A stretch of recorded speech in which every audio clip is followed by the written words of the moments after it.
Hi viewers, welcome to our channel. ప్రస్తుతం మనతో పాటు దాము బాలాజీ గారు, సీనియర్ జర్నలిస్ట్ ఉన్నారు. వారితో ఒకసారి మాట్లాడదాం. సార్ నమస్కారం సార్. నమస్తే. సార్, తెలంగాణ రాజకీయాల్లో ఇప్పుడు కవిత కొత్త పార్టీ పెట్టబోతుంది అన్న వార్త వైరల్ అవ్వడం, హాట్ టాపిక్ గా మారిపోవడం చూస్తున్నాం. అంటే కొత్త పార్టీ పెట్టి అటు కాంగ్రెస్ తో చేతులు కలపబోతుందన్న వర్షన్ కూడా బయటకు వచ్చేసింది. ఇదంతా కూడా లేఖ రిలీజ్ అవ్వడం వల్లే జరిగింది. మరి ఆ లేఖ కూడా కాంగ్రెస్ వాళ్ళతో కావాలని కవిత గారే రిలీజ్ చేయించారని కూడా చెప్తున్నారు. అసలు ఏం జరుగుతుంది? మరి తెలంగాణ రాజకీయాల్లో కొత్త పార్టీ పెట్టబోతున్నారా సార్?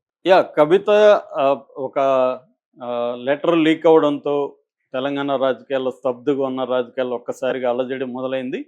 సో ఇది ఎవరు కూడా ఊహించలేదు.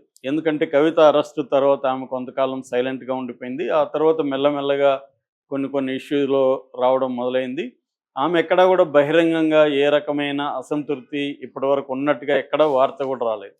కానీ ఒక్కసారిగా ఆమె ఇలా వచ్చినప్పుడు ఏమనుకున్నారు, ఏదన్నా జరిగిందా కవితకి అన్న ఆ కోణంలో చర్చ మొదలైంది. సో ఆమె గత కొంతకాలంగా అంటే తను అరెస్టు అయినాక కేసీఆర్ రాలేదు, చూడలేదన్న అసంతృప్తి ఉంది. ఆమెకు తల్లిదండ్రులు వచ్చి తనని జైలుకి వచ్చి పరామర్శించలేదు. ఇదే కేటీఆర్ జైల్లో ఉంటే ఇలాగే ఉండేవాళ్ళ, కూతురు కాబట్టి నన్ను ఇది చూస్తున్నారు. నేను ఎంతో చేశాను, ముఖ్యంగా తెలంగాణ జాగృతితో నేను బతుకమ్మ ఫెస్టివల్ ఇలాంటివి చేసి ఊరూర తిరిగి స్త్రీలందరినీ ఆర్గనైజ్ చేశాను. ప్రపంచవ్యాప్తంగా ఉన్న తెలంగాణ ప్రజలని ఆర్గనైజ్ చేయడంలో నా పాత్ర ఉంది. అయినా కూడా నన్ను మా నాన్న ఇలా చేస్తున్నాడు అనేది ఆమెకు ఒక సీరియస్ అసంతృప్తిగా ఉంది. ఎంతసేపటికి కూడా వారసులు ఎవరు అనుకున్నప్పుడు కేటీఆర్, హరీష్ రావు గురించే చర్చకు వస్తుంది తప్ప కవిత చర్చ అనేది లేదు. సో ఈ నేపథ్యంలో ఆమె బాగా అసంతృప్తికి గురైనట్టుగా తెలుస్తుంది. పైగా కేసీఆర్ అసలు రాజకీయాల్లో స్తబ్దంగా మారిపోయి ఎర్రవెల్లి ఫామ్ హౌస్కి పరిమితం అయిపోవడం, కేటీఆర్, హరీష్ రావులే ఉండడం, తనని పక్కన పెట్టేయడం, తనని సైలెంట్గా ఉండమని కూడా కేసీఆర్ చెప్పాడని కూడా బయటకు వార్తలు వస్తున్నాయి.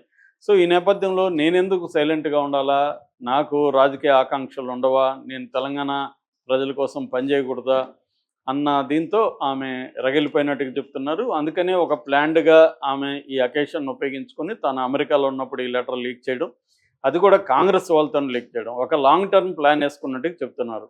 అంటే షర్మిల ఎగ్జాంపుల్ నుంచి ఆమె గుణపటం తీసుకొని మనం షర్మిల లాగా ఇదైపోకూడదు, ఏది చేసినా సక్సెస్ఫుల్గా చేయాలంటే మనం స్ట్రాటజీస్ ఇంపార్టెంటు అని. ఎందుకంటే ఆమె కేసీఆర్ని దగ్గరగా చూసింది.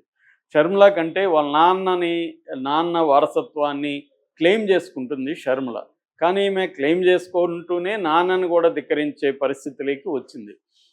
దానికి కారణం ఏంటంటే తనకు జరుగుతున్న అనాదరణ అనేది. దీనికి కాంగ్రెస్ వాళ్ళ హెల్ప్ తీసుకొని ఆమె లీక్ కూడా కాంగ్రెస్ వాళ్ళే చేశారని కొంతమంది దగ్గరగా చూసిన సీనియర్ జర్నలిస్టులు చెప్తున్నారు.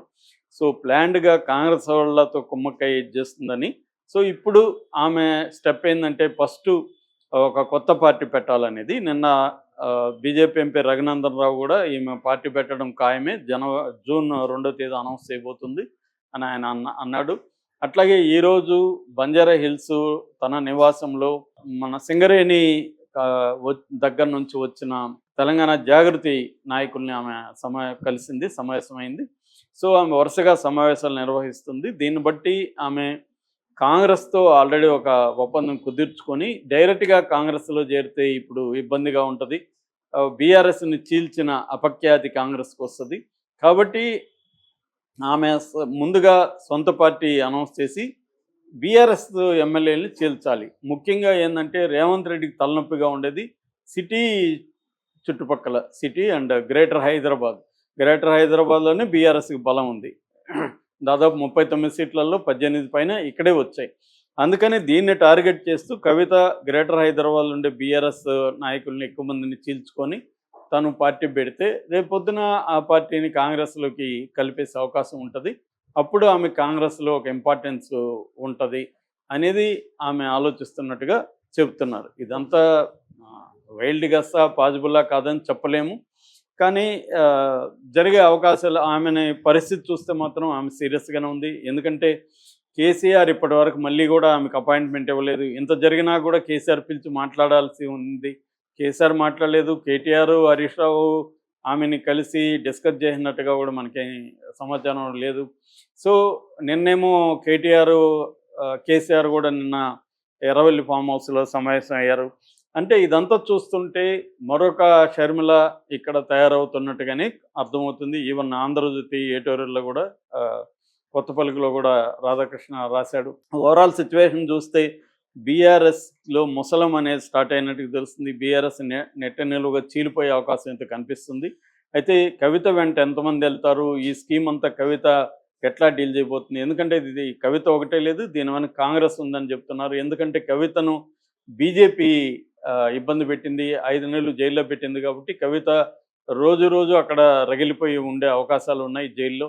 సో తను అక్కడి నుంచే ఒక ప్లాన్ వేసుకొని బయటకు వచ్చినట్టుగా తెలుస్తుంది. సో బీజేపీని ఏకకాలంలో బీజేపీని తనను పట్టించుకోలేని కేసీఆర్కి గుణపాఠం చెప్పాలంటే కాంగ్రెస్తో మనం కలవాలి అన్న ఒక ప్లాన్ ఆమె వేసుకున్నట్టు కనపడుతుంది. దానికి రేవంత్ రెడ్డి కూడా గ్రీన్ సిగ్నల్. రేవంత్ రెడ్డికి కూడా బీఆర్ఎస్ అనేది నేలమట్టం కావాలనేది రేవంత్ రెడ్డికి కూడా ఉన్నది. ఎందుకంటే ఆయన 10 ఇయర్స్ మినిమం సీఎంగా ఉండాలనేది ఆయన గోలు. అలా ఉండాలంటే ఇక్కడ బీఆర్ఎస్ తనకి ప్రధానమైన ప్రతిపక్షం. ఎందుకంటే బీజేపీ ఇప్పటికిప్పుడు అధికారంలోకి వచ్చే పరిస్థితి లేదు, బీజేపీలో ఆ స్థాయి నాయకులు లేదు. కానీ బీఆర్ఎస్లో ఉన్నారు, కేసీఆర్ ఇంకా ఉన్నాడు. కేసీఆర్ని తక్కువ అంచనా వేయలేము. కాబట్టి కేసీఆర్ని దెబ్బ కొట్టాలంటే ఇంట్లో నుంచే నరుకు రావాలని రేవంత్ రెడ్డి ప్లాన్ వేశాడు. ఆల్రెడీ ఈమెకు కూడా అసంతృప్తి తీవ్ర స్థాయిలో ఉంది కాబట్టి కవిత రేవంత్ రెడ్డి ఒకటయ్యి ఈ ప్లాన్లకి వచ్చారు.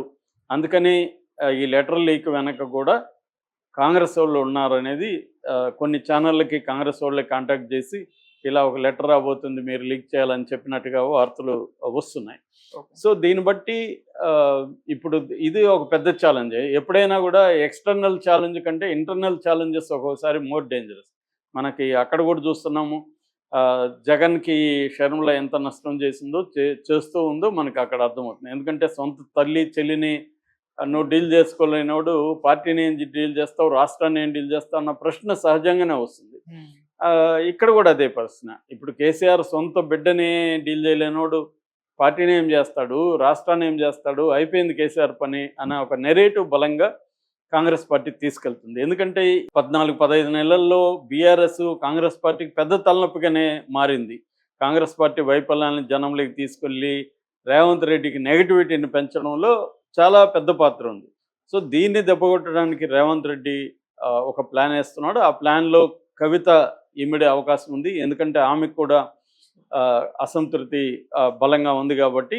సో ఈ నేపథ్యంలో కవిత బీఆర్ఎస్ పార్టీని చీల్చి బయటికి వస్తుందా, సొంత పార్టీ పెడుతుందా, దాని తర్వాత కాంగ్రెస్లో కలుస్తుందా, ఇవన్నీ ఇంకొక 4-5 రోజుల్లో కొంత క్లారిటీ వచ్చే అవకాశం కనిపిస్తూ ఉంది. Thank you so much.